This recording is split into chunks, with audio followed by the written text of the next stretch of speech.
Hey everyone.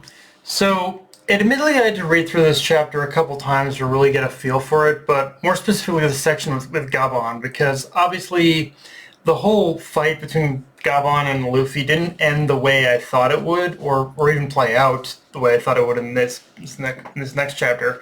But it did finally clue me, I think, to what Oda was doing with Gaban which is when you factor in his inner dialogue where he acknowledges Luffy's transformation into Nika and their whole squabble mid-fight about Shanks' hat, I think what Gaban was doing here was giving up but by giving up the key in the end, was not only putting his trust in Luffy and the Straw Hats, but also maybe kind of planting the seeds in their minds that what's to come is something that can't just be resolved by punching your way out of it, like Luffy normally does. And I'm convinced that by freeing Loki, what's to come next will be, in fact, a Ragnarok level event, like the kind of thing that will bring about Elbaf's destruction, but also its rebirth. And I don't. And I do love how, once again, it is like Shanks who, in his own weird way, puts these pieces on the board, is just through telling Gaban about Luffy. He did so knowing Gaban would react just from how Gaban would almost react from sparring with Luffy, and Gaban's own silent acknowledgement that Shanks is right. Like he does, like just from getting to know Luffy through sparring, he does know now he can trust Luffy in order to do the right thing when things go to shit. Um, I also like how Gabon was trying to teach Luffy the idea that Shanks might be the one who gave Luffy that hat, but it's up to him to forge his own legacy with it. Like Shanks's whole journey had begun with that hat, and in some ways, like in some or sorry, like Roger's whole journey began with that hat, and in a way, like Shanks was only carrying the hat. Shanks was the one, when you think about it, the only one who's carrying the hat.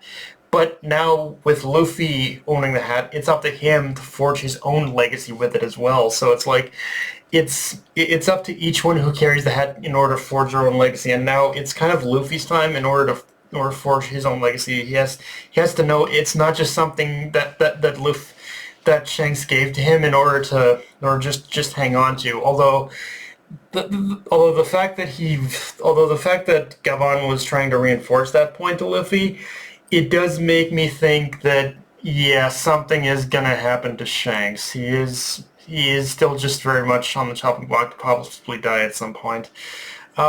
With that said, though, let's talk about the other side of this chapter as Gunko summons the two other Holy Knights of St. Somers and St. Killingham in order to help in kidnapping the children of Elbaf. And yeah, I'll just get the obvious out of the way. I really want to know Killingham's story because the fact that he got a whole steampunk Puff the Magic Dragon kind of appearance going on with his character design fascinates me. Like, I want to know how and why he looks like that. I mean, the obvious reason is probably a devil fruit, but that just begs the further question of what kind of devil fruit could make someone look like that. In fact, like the more I thought on it, the aesthetic similarities between Killingham's character design and Momonosuke's dragon form are kind of too obvious to ignore. So I wonder if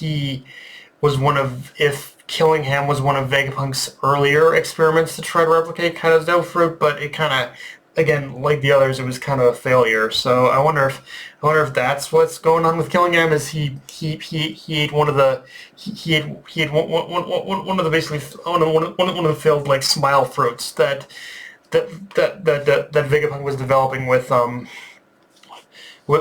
DNA. That's kind of the only thing I can think of anyway. Now, in saying that, the appearance of these two characters also reveals a little bit of information to us as the reader. The more important reveal is that supposedly Shamrock has been called back to Mariejois because things are going more and more out of control ever since the Reverie. And the thing is, this isn't the first time we've heard of Mariejois in turmoil. It's been a consistent thing for a while now that we've heard about this. And the fact that we're hearing so much about Mariejois and turmoil and whatnot can only mean one thing. Dragon's plan is officially like fully in motion at this point. Like, but by basically disrupting Mariejois' food supply, the government's and more specifically the world nobles' iron grip of power is crumbling from the inside out. Now it's just a matter of time of when the Revolutionary Army makes its move now. And yeah, obviously the other thing to talk about is that Summers and Killingham here, Shamrock is passing on its duties to them. So they're taking his place as the main antagonists of this arc, which admittedly I am a bit disappointed by, because knowing Shamrock is going to be exiting this arc, I would have liked to see and explore more with his character, which, yes, also includes a direct confrontation with Luffy. So I'm hoping this is only a temporary switch out, and he comes back sometime later. In fact, knowing Oda the way he writes, I think Shamrock's likely to make his return right when shit starts hitting the fan, so to speak. The other interesting reveal, though, in this chapter is we learned that in order to pull off this kidnapping operation, Summer and Killingham are going to have to do it by boat, as according to them, they can't just transport back with anyone who doesn't have a mark, so to speak. And my interpretation of that is all the Holy Knights have a specific mark or brand on their bodies that allow them to use those portals. So, yeah, the guarantees of a confrontation with the Strats are more than likely now.